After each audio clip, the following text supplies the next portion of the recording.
It's time to take a look at what the front pages are saying from around the world. And we have Dr. Yobosa Wagari, Abuja editor, This Day newspaper, joining us for the review this morning. Thank you so much, Dr. Yobosa, for joining us this morning. Good morning. Let's quickly look at the papers. We begin with This Day, run through some of the stories. Financial Times is reporting that Dangote is seeking bank funding to boost crude supplies to his $20 billion refinery. World Trade Organization urges Nigeria to review customs procedures at ports, knocks high rate of physical inspection. To reinforce ties, Nigeria, India seek more pacts on security, economy, defense, and others. In the yellow window there, INEC declares APC's Ayedatiwa winner of Ondo poll. Party declares all 18 local government areas. Tinubu, Buhari, Ganduje, Barrel, APC others greet winner. How Sanwo-Olu's leadership paved way for victory, says that story. But the big story on the front page this morning is election integrity. Obasanjo calls for new credible INEC leadership. And of course, the leading photograph is that of President Bola Tinubu and Prime Minister of India, Narendra Modi, during his historic visit to the country yesterday and wearing his Medal of Honor, which was granted to him by President Bola Tinubu, the GCON. Dr. Yobosa, let's begin with what the former President Obasanjo is saying. He was speaking far away in the U.S. I believe it was at the Chinua Achebe Leadership Forum at the Yale University yesterday. He touched on almost every sector, but particularly the process that brings people into power, the election. He says Nigerians must, as a matter of urgency, ensure that credible people are appointed into the electoral body. He talked about the president's policies, calling him Baba Go Slow. Talked about the judiciary, saying it's now for the highest bidder. Your take? Well, I think we should forget about the messages and look at the message. I want to believe that former President Olusegun Obasanjo is saying the right thing. In the last few years, there have been issues around our general election, not just at the federal level, but even at the state level. Of course, recently we've seen the outcome of elections at the local government level conducted by the state government. And now you also have the federal elections, especially the last general elections that generated the huge controversy.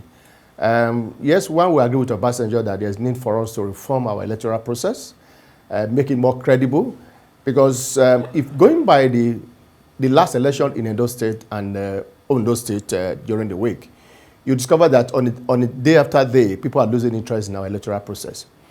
In Edo election, for example, less than about 23% participated in that elections. For me, that was a setback for us. Even in Ondo State during the weekend, it was almost the same thing. But let's look at the message. Is Obasanjo in a position to teach us how to reform our electoral process? You recall when Obasanjo was in power, he's talking about state capture. Yes. Obasanjo was like an emperor when he was the president of Nigeria. I remember in 2023 general elections, when he was coming back for the second term, I'm sure you are aware of how he captured the entire Southwest from the Alliance for Democracy, and except only Lagos, where he was resisted by the current president, where he was the governor of Lagos State. We witnessed lawlessness under General Obasanjo as president of Nigeria. We witnessed a situation where Obasanjo instigated about 3 or 4 House members of Assembly to impeach governors. So like I said, I said we should look at the message, not the messenger. But if we are going to look at the messenger, Obasanjo lacked the credibility, lacked the moral conscience to teach us what democracy is all about, because he was worse than the present government when he was in power. I think I'll take your word or your phrase on let's not look at the message, but let's not look at the messenger, but the message, because as you know, change is the only thing permanent, and people can repent. But the most important thing really is the statement he has made concerning our elections and the people that run it, and where we are today as it concerns cost of living, as it concerns the judiciary. These are more or less facts that nobody can deny. But let's move from this day to The Punch, its lead story. Ayadatiwa's victory, INEC PDP disagree over alleged fraud in under poll. Opposition says election worst in history. INEC APC defend results. Tinubu governors hail Ayadatiwa. Some other stories before we come back to that lead. Abiodun Adebu to clash as APC clears Ogun LG seats. 3,767 killed in 9-month road crashes FR as the Mpox vaccination begins in 7 states today. And some other stories. What's happening? Some other stories, just give me a moment there. All right, well, let's go back to the issue with the election. Opposition seems to, that seems to be the norm. Opposition cries when they lose, but would you say there is meat in what they're saying, you know, that election was worst in history? By the way, APC won by almost 3 times the vote of PDP. Well, if you ask me, I would say that I'm not surprised about the outcome of that election, even though there were reported cases of vote buying by all parties who participated, all parties that participated in that elections. But if you look at the state, Ondo State, is hugely dominated by the APC. The PDP is very disorganized, both at the federal level and at the state level. And so I'm not sure they're quite prepared for this election. And the same thing with the Labour Party. Those are the 2 major political parties that contested this election with the APC, even though there were about 11 political parties that participated in that election. But if you ask the people in Ondo State, and they will tell you that many of them were not surprised by the outcome of the election. The APC was on ground, coupled with the fact that they had the resources. We're told that they will improve on what happened in Edo State in terms of vote buyings by all the political parties. But by and large, I think I want to believe that the APC is on ground, and because the PDP lacked the organizational structures for now, both at the state and the federal level, so they could not compete favorably with APC. So I'm not surprised about the outcome of that elections, even though there are incidents of vote buying and other pockets of violence here and there. Indeed. Okay, let's move on now to The Guardian very quickly. The big story this morning in front of The Guardian, Nigeria. Leveraging shared history, Nigeria, India to expand $7.9 billion trade ties. The picture of both leaders from both nations make the front page. Cut stops NBC from imposing fines, threatening broadcast stations. How double-digit interest rates scuttled local vehicle acquisition. Utah spending supply disruption to push inflation up 34.45% this month. House meets Tinubu's team on tax reform bills. Ayedatiwa retains seat as Tinubu tells PDP others go to court. Let's quickly touch on the historic visit of the Prime Minister Modi yesterday to Nigeria. Both leaders have now arrived Rio de Janeiro for the G20 summit of the leaders. Dr. Yobasa, what do you take out of this visit? It's the first time in 17 years and the 4th Indian Prime Minister since ties were established many decades ago. But I think the visit of the Indian Prime Minister to Nigeria is very strategic at this time. Don't forget that a few years back, India also had the similar challenges that we're currently facing today. The poverty was very high, unemployment was very high, and today there was that deliberate move by the Indian, the deliberate and sustained move by the Indian to solve their problem. And today, the economy is booming. As of today, the Indian is the highest exporter of rice to many parts of the world. Technologies, they are moving very fast, and agriculture, they are moving very fast, So I think there are things we need to learn from India. And now that they are here, I think there should be that genuine conversation, pragmatic conversations between Nigeria and India. Let's see if we can have a common ground to collaborate in terms of technological development, agriculture, and other sectors, healthcare and what have you. But I think we have a history of collaboration with India who also had the similar challenges many years ago that we are currently facing. So we have things to learn from them. I'm sure the government will capitalize on that to have a robust discussion with the Indian. The question is, would we learn?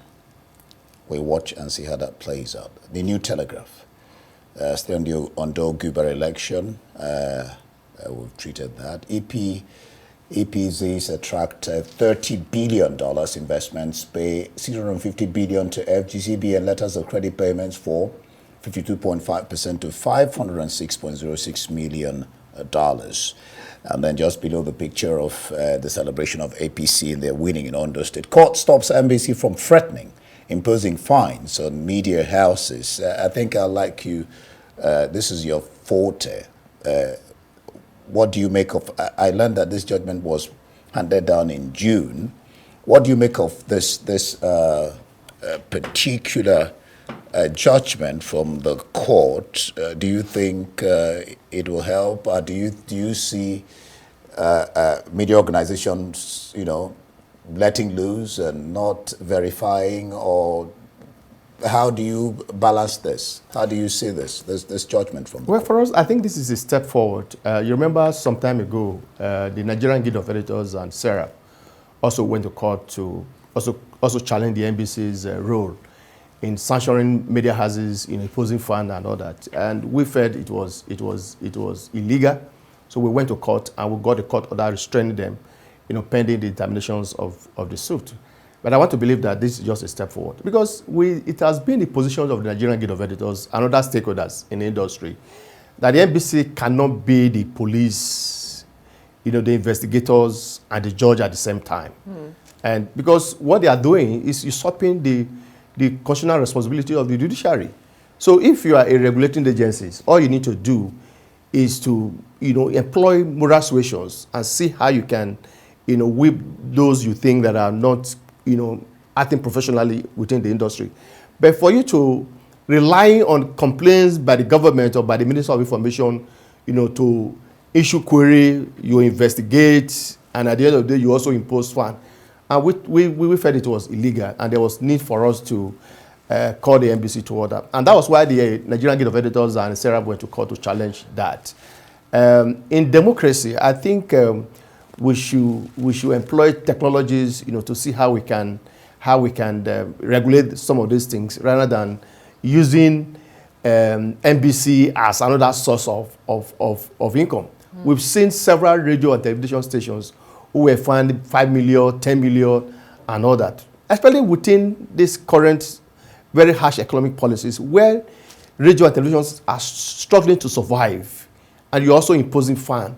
And we believe that there should be an independent institutions. Whenever there's a complaint against radio and television stations, we believe that we should have an independent body that will investigate the matter.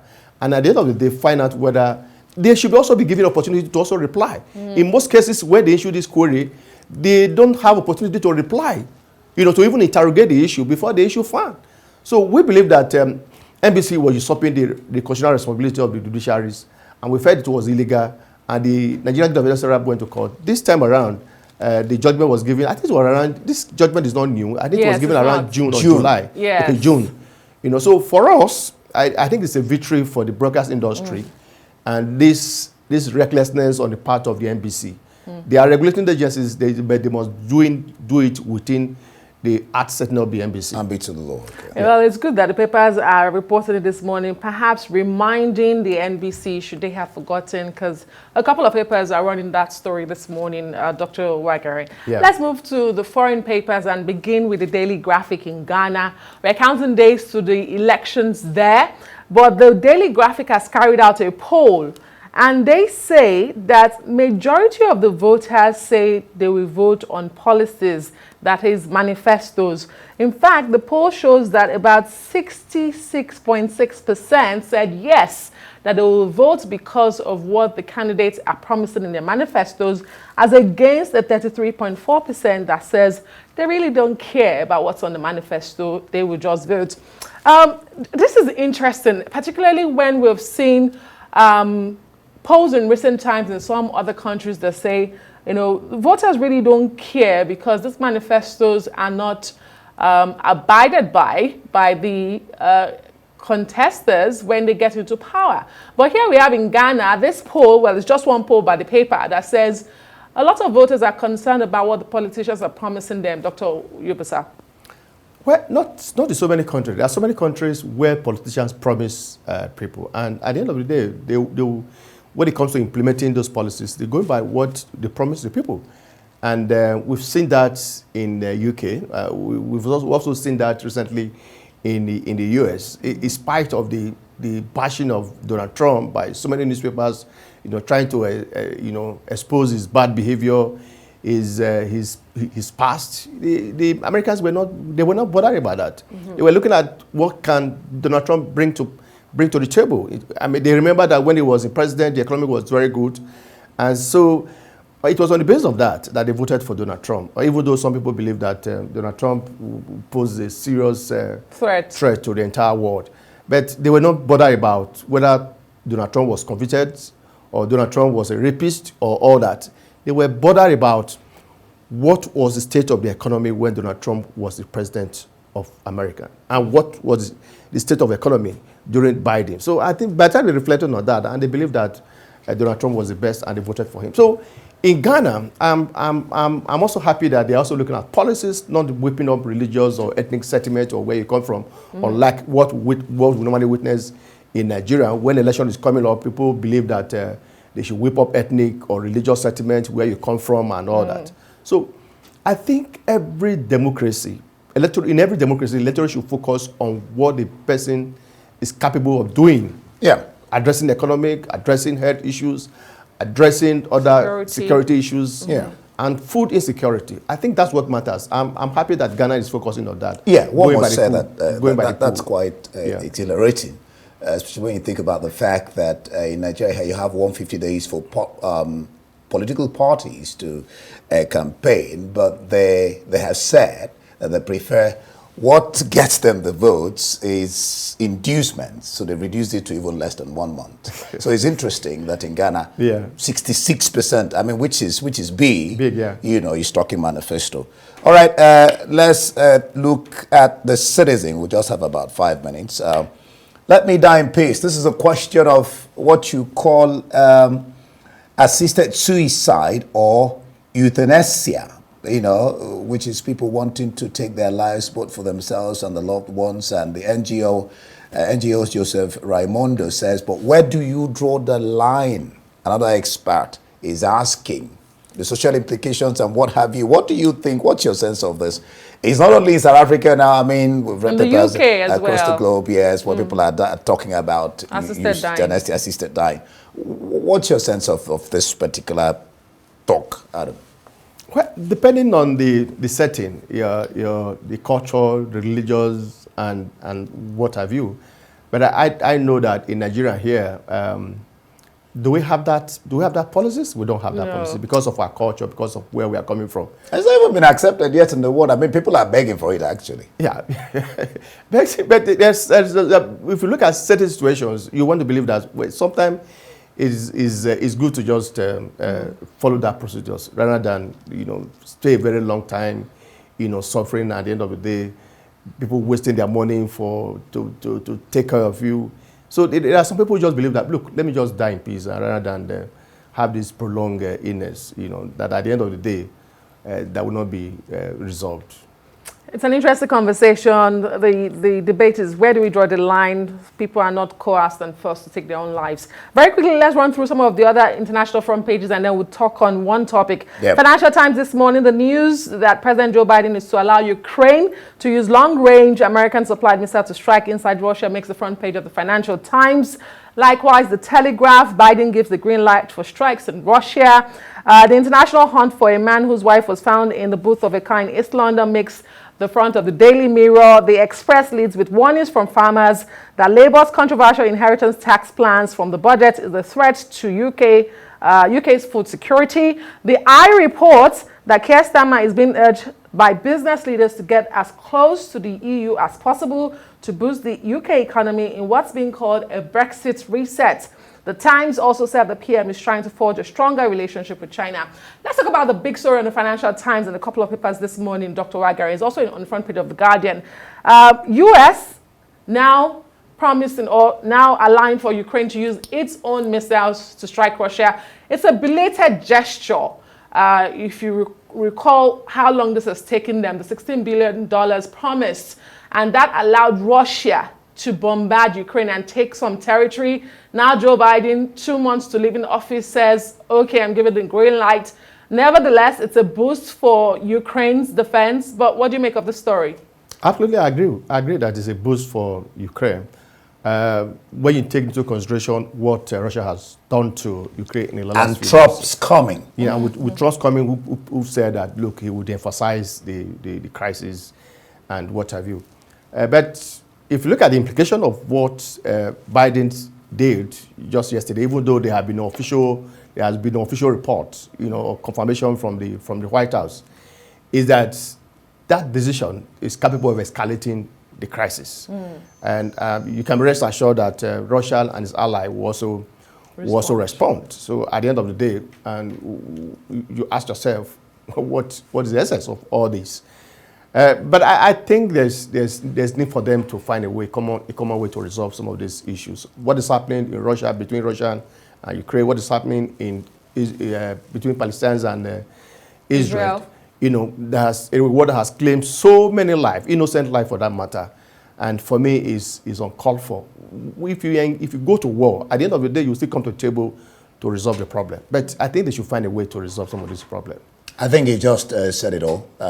Most times you find out it's ego tripping, and then people are dying unnecessarily, children particularly, and women. Thank you so much, Yoboso Wugaren, the state editor here in the capital, Abuja. That's it on our Daybreak this morning on Paper Review. I am Ndi Amugu, thanking you for watching. Next is The Morning Show. Thank you for being here. I'm Adeso Moran. Let's do this again tomorrow. Good morning.